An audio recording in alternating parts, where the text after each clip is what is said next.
welcome. We're taking a look at Undone in Sorrow by Ola Belle Reed today. It's a beautiful song. I'm really happy with the arrangement I have on this. I think it's really cool. Happy to teach it to you. Yeah, let's get right into it. So you're going to want the tab for this. And I noticed that my email system takes like 10-15 minutes to actually deliver it.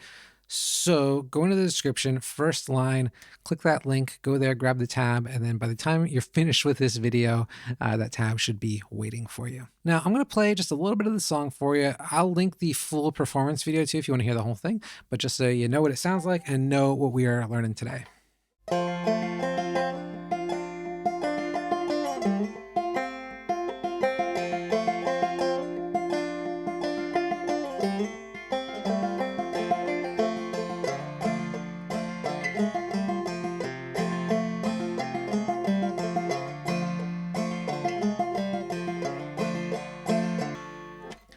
There you have it. Yeah, check out the full video if you want to see the whole thing, but that is essentially what we are learning today.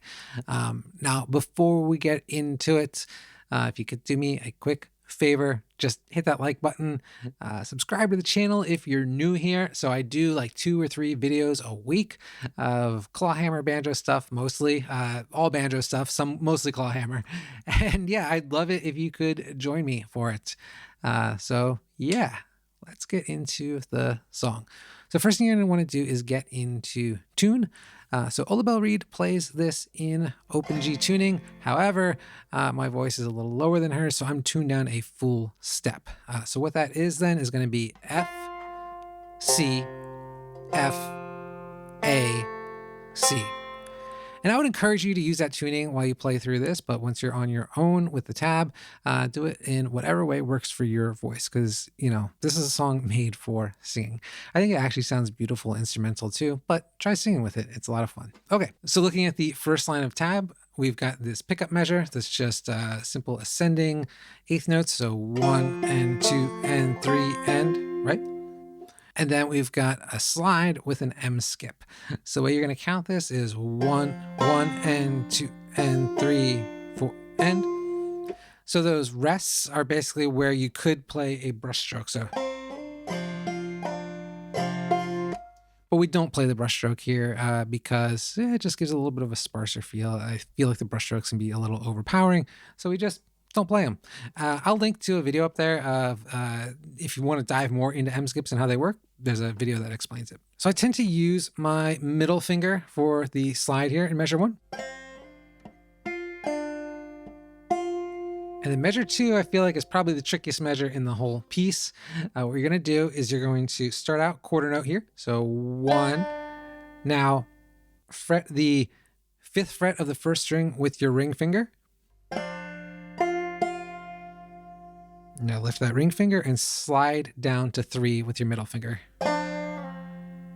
Now reach over with your index finger to the 2nd fret of the 3rd string and slide back up.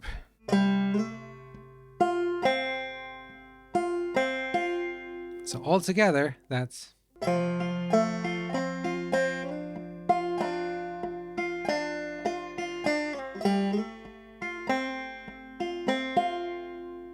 Right? Okay, cool. So line 2 is pretty similar to line 1.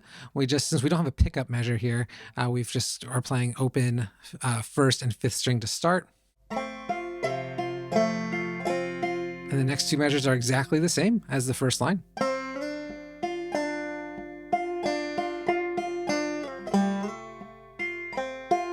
Now the only difference here, we just hit the 2nd fret of the 3rd.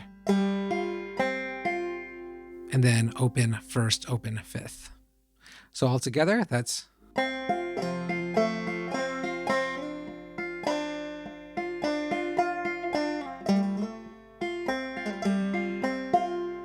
right, and then line 3, open 3rd. We start on the open 3rd here. And just do this little descending piece here.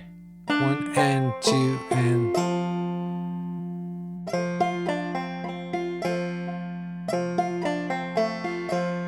1 and 2 and 3 and 4, right? Practice that until that sounds nice and clean. All right, and now we're going to go into our E minor chord here. E minor chord, if you don't know it, is just you're going to use your middle finger to fret the second fret of the fourth string and your ring finger to fret the second fret of the first string. So it's got that minor quality to it. And all you're going to do to start off is you're just going to slide up from the first fret into the chord. So basic bum diddy stroke. So 1 and 2 and 3, 4 and next measure. 1, 2 and 3 and 4 and then we do the little slide again. And then we just start the whole thing over. All right. That's going to take you some practice. Nothing a little hard work can't fix. So what I would like to do quickly is play through this whole thing twice. All right. 1, 2, 3, 4.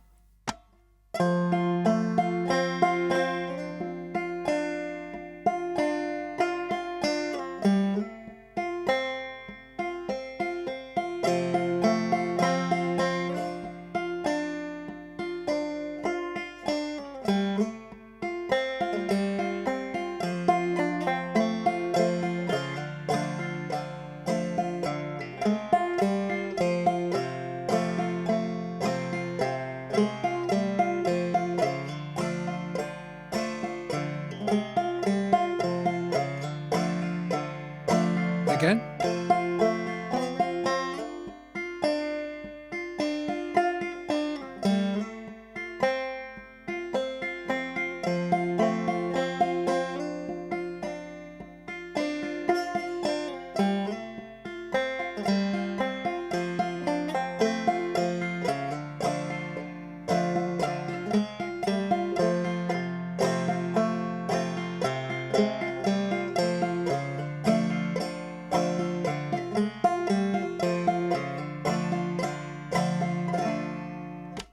All right. So work on that. Let me know how you get on with it. By the way, I teach a live session every Sunday night, and I hope you can join us for it because it's a lot of fun. It's a chance to hang out with some other banjo players, learn some stuff, have some fun. Yeah. So please join me there. Otherwise, I'll see you next time. All right. Have a good one.